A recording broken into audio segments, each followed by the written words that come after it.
of every month at 3:30, Janet holds court here. Holds forth here at Recycled Reads with poetic license. It sounded like a cool name. Janet Kuypers. I have a question. Because it's just us, that's a long piece, and it's prose, it's emotional. Is that Just one long piece. and then I will save something related to that in the next one. Cool. Hi there. Hello, boys and girls. This is the third book I ever had published. I love the title, Close Cover Before Striking. And the second printing, I thought it was appropriate to have a matchbook for the cover. Anyway, this is a fun but tumultuous piece called I Remember. I remember the hot tub party at the end of junior year.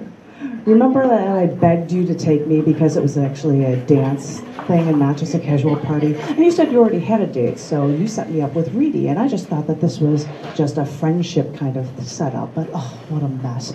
I was just trying to push him away from me the entire night, and that's when Chad came along and saved me. I have pictures of us from that night in the hot tub where Trey won the Palest Man at the Party award, or photographs of us with plastic ladies around our necks.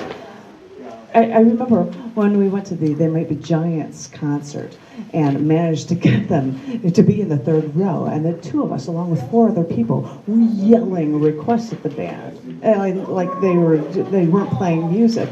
And then at one point, I still couldn't believe we actually got them to respond to us when we were there in the middle of the show. I remember how we were traveling through Boston, and we stopped at Cheers. I had our picture taken from in front of the front door. We were soaking wet because it was raining, and it was our only day in Boston. But we followed all the painted red lines on the streets to find historical landmarks, stood near the torture devices on the sidewalks, stuck our pictures everywhere. And then we drove to the Harvard campus, and we took pictures of ourselves looking intelligent, looking upwards, hands under our chin, poised in thought, looking as tacky as possible. I remember how you'd sit in my dorm room in the window and we'd have our feet hanging out outside, and you would always joke that one day you'd just push me out that window. But we'd sit there and we'd laugh into all sorts of different songs. I'm not even going to name them all, but then you would be saying that you had different lines and you thought the words were in one point, give it to me, and we would just joke about these things, and we'd sing, and we'd dance to different bands, and we'd just make everything up, and we would just all wave at strangers and laugh. Yesterday was the first day I hadn't cried for you. Those first 2 days had been so hard. I might have been just fine for a half hour, and then something would trigger it in my mind, and I would just want to cry. I thought maybe I was getting used to the news, but today I cried again. I remember how Valentine's dance, we'd go together, and it was at your fraternity house, and you came over dressed up in a nice suit, and I was wearing this red strapless Havana white style dress, and you looked so mad. Why are you mad? I just came from the house, and everyone is sitting there, and they're not even dressed up, and they're just watching a basketball game. Decorations aren't even up. So I looked at my clothes. So you trying to tell me that I'm overdressed?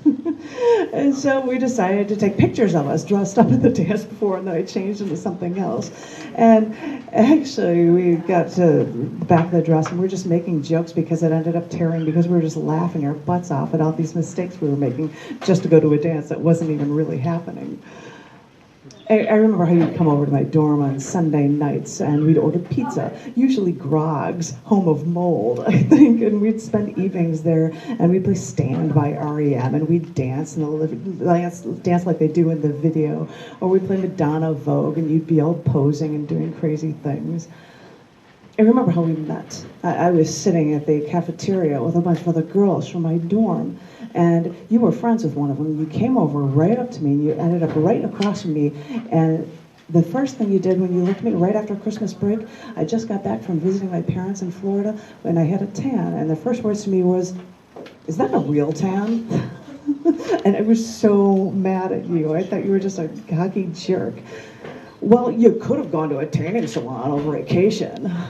I don't even know how it could have been the start of one of the best friendships of my entire life. And then you called me on the phone and you told me the news. You still sounded so happy. Your viewpoint was that anyone could die at any point in time and that we just have to live every day to the fullest. And I could get hit by a car tomorrow, you said. You can't let the thought of death kill you. And you were telling me these things, and I was just trying so hard to not just start sobbing on the phone. I remember I begged our freshman year that you invited me to a Violent Femmes concert, and you went to me, and then you got drunk, and we were just friends, and you ended up licking the side of my face, and I thought, how is this going to be a symbol of our friendship, right? You're not supposed to die. This isn't supposed to be happening to you. I've always expected to be able to visit your family after we all retire and then compare photos of our grandchildren. You can't leave this hole in my life. I remember you, after I broke up with Bill, and I tried to remain friends with him, and he would periodically borrow his black convertible, you know. And so one day I would be out driving, and it would be like 60 degrees, and I'd be blasting the heat just so I could have the convertible down and be able to drive around. And that's when I'd be like mastering and saying, "Hey, come and join me," as we drive around in Champaign, Illinois. I remember how every time we were going out for the evening and you'd be out waiting for me to get ready, I'd come out and I'd ask you how I looked. And your words would always tell me that I looked really nice or sexy or fantastic or whatever. But you always said something to me that made me feel like I was the most beautiful girl in the world. I don't want to catalog these things. I don't want to catalog these events, these times I've shared with you. I don't want to feel like there will never be any more memories with you. And you were on the phone with me, and you were saying that you just have to get used to the fact that you're not going to grow old, have a family, that all of your superiors tell you, no, wait till you get that promotion, and you know there is no waiting for that future. You won't be around. People take for granted that they're just going to be around. You never did, of course. You were the one that was always making a point to cram as much living as you possibly could do into every moment of your life. But most people aren't like that. Most people are never as alive as you. I remember you and Sarah standing out on Green Street and 6th waiting in line for at the cash station when a cop walks up behind you two, and he appeared to be in line. And you asked, "Do you think the cop wants cash?" I remember shopping with you on the East Coast, going to a clothing store and watching you look for sweaters. You pulled out a pink pattern one, held it up for my opinion, and I said, "I'm not a pink person." And I said, and so you kept looking, and then I found this dark brown black cardigan from the rack, and I held it up, and then you turned your head, and you looked, and you said very loudly, "I'm not a black person," which was loud enough for the black security guard to give you a funny look. I think I want all of my friends to die after I do. I don't want to think about it. I don't think I can handle this. You're not supposed to leave me. I'm the one that's supposed to make the dramatic exit. Besides, whenever I get married, you're supposed to stand up in my wedding. If you die before that, I'll kill you. I remember the Halloween party I held on Friday the 13th of October, your birthday. I put up pages from the Weekly World News, all the supernatural sightings all over the place, lit candles, and pulled out a Ouija board. And then you came over, put on one of my hats. I gave you a carnation, and it was like we were just going to be happy with each other for the rest of the night. I remember when you and Jay and Ellen came over to welcome Blaine to Illinois, and you got drunk, fed Ellen my pound cake that my mother gave me, and then proceeded to fall asleep in my chair, sitting sideways with your head on an open window. And yes, I have pictures of this. You can't deny any of this. I remember going to C.O. Daniels with you on a Friday afternoon when with the other guys from your frat house, and how we'd dress up in our Greek sweatshirts to try to fit in. Well, you always fit in. That's just how you dress. But I had to make the exception for my look, for my dress code whenever we go out for these weekly happy hours. And I remember how we were wallowing in our depression, our respective depressions one Friday afternoon, saying that nobody loves us, that we're all going to grow old and alone.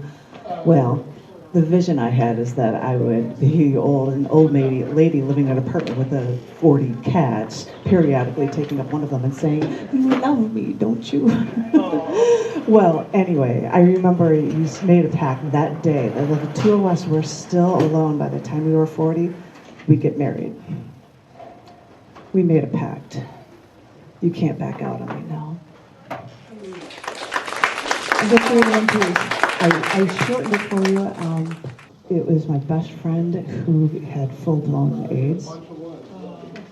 And he was just letting you guys know, he was in this test study thing from military, and he was in total remission. He did stand up in my wedding, which is so wonderful. And I was the only person from Illinois that went to his wedding. And they've got a kid, and it all seems what. So I'm telling you, there's a happy ending, but it was a very sad thing to have to write about that. Yeah. And I will save the song that makes me think of him for the next one. And thank you very much.